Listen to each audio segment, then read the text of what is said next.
Bismillahirrahmanirrahim. Alhamdulillahirabbil alamin. Allahumma salli wa sallim wa barik ala sayyidina Muhammad wa ala ali sayyidina Muhammad. Menurut catatan daripada hadis yang ada di buku dari Musnad Imam Ahmad, ya, diriwayatkan kita masih berbicara mengenai rahmatnya Allah, ampunannya Allah.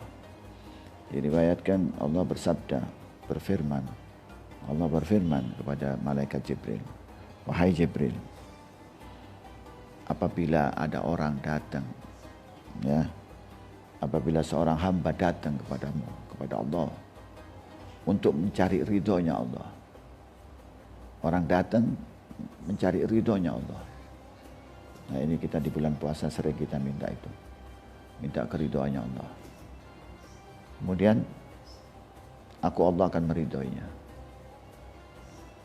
Dan kalau aku meridhoinya, kemudian malaikat Jibril akan mengumumkan kepada para malaikat, Allah telah meridhoi fulan bin fulan. Kemudian para malaikat di langit pun mengumumkan itu keridhoannya Allah. Untuk siapa saja yang telah diridhoi oleh Allah, itu diumumkan di langitnya Allah. Ini bahagianya orang-orang yang mendapatkan keridhoannya Allah. Dan ini luasnya keridhoannya Allah, luasnya ampunannya Allah. Nah, di sini kita dapat pelajaran, ya, bahwa kita harus sering mengulang-ulang. Ya, nggak boleh putus asa, kita harus mengulang-ulang. Apa yang kita minta kepada Allah, kita ulang-ulang sampai Allah ridho kepada kita. Karena keridhoannya Allah ini dirahasiakan oleh Allah, tapi di langit disebut oleh Allah. Jibril diberitahu, kemudian para malaikat diberitahu oleh malaikat Jibril, Allah telah meridhoi fulan bin fulan.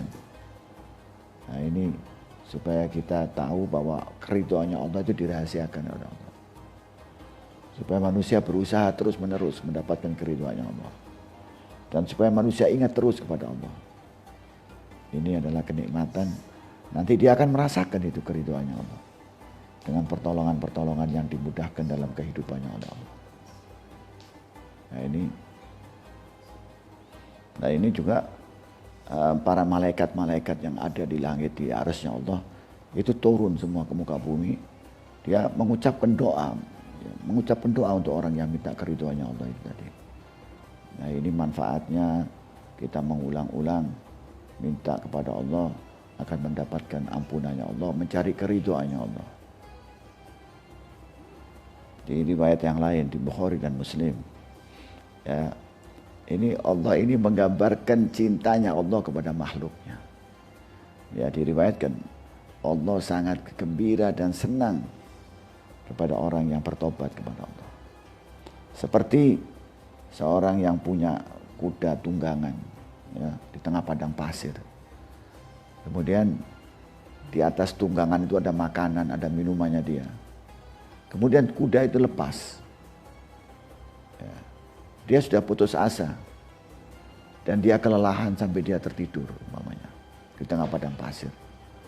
Kemudian kuda itu kembali menemuinya. Bayangkan gembiranya orang itu mendapatkan kudanya tadi itu, sampai dia lupa. Dari gembiranya dia mengucapkan sesuatu terbalik. Ini Rasulullah yang meriwayatkan ini. Dia terbalik. Engkaulah hambaku Allah, akulah Tuhanmu. Jadi terbalik. Dari gembiranya dia lupa bahwa dia mau bersyukur kepada Allah, tapi sampai menyebut Allah ini sebagai hambanya. Ini Allah yang mengabarkan, ini Rasulullah yang mengabarkan seperti itu.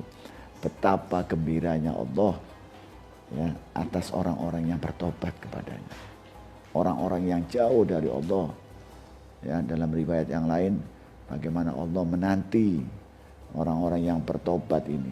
Seandainya dia tahu bagaimana Allah menunggu orang-orang yang berbuat salah kepada Allah, ya, betapa kasih sayangnya Allah, dia akan datang dengan merangkak kepada Allah. Lalu bagaimana dengan orang-orang yang taat kepada Allah? Bagaimana Allah akan memberi orang-orang yang taat kepada Allah? Tidak bisa kita pikirkan nikmat itu tadi. Di riwayat yang lain, ya, Imam Ahmad mengatakan ada seorang datang bertanya kepada Rasulullah, ya, Ya Rasulullah, apa iman itu? Ingin tahu dia apa sebetulnya iman itu apa. Kemudian dijawab oleh Rasulullah, apabila engkau berbuat baik, lalu engkau gembira. Dan apabila engkau berbuat salah, berdosa, kemudian engkau meresahkan, berarti engkau orang yang beriman. Kemudian tanya lagi dia kepada Rasulullah, ya Rasulullah, apa dosa itu apa? Kalau begitu dosa itu apa ya Rasulullah? Dosa itu adalah sesuatu yang menyebabkan hatimu gelisah. Nah, ini orang ini pasti tahu, dia berbuat dosa kepada Allah pasti dia tahu. Karena manusia ini memang zatnya sebetulnya baik. Begitu dia keluar berbuat salah, maka dia gelisah. Nah, orang-orang yang terlatih berbuat dosa, dia tidak merasakan itu. Dia tidak merasakan dosa itu. Tapi orang-orang yang selalu waspada, dia akan tahu, oh salah ini, oh saya berbuat dosa kepada Allah. Lalu dia minta maaf kepada Allah. Dan orang-orang yang sering istighfar, dia tahu itu. Dan dia akan mengulang-ulang itu. Dia akan terjaga dari situ. Nah, di riwayat yang lain, ya kitab dari Musnad Imam Ahmad yang sahih ya. Ada seorang datang kepada Rasulullah minta wasiat. Ya Rasulullah, berilah aku wasiat. Minta wasiat kepada Allah. Kata Rasulullah, kalau engkau berbuat jelek, kapan engkau berbuat jelek? Di tempat itu, segeralah kamu perbaiki. Kamu tutup perbuatan jelek itu dengan berbuat kebaikan. Ya, kalau kita pernah berbuat maksiat dan kita tahu di mana kita berbuat maksiat, berbuat salah, maka segera kita tutup, minta kepada Allah untuk kita perbaiki dengan berbuat baik.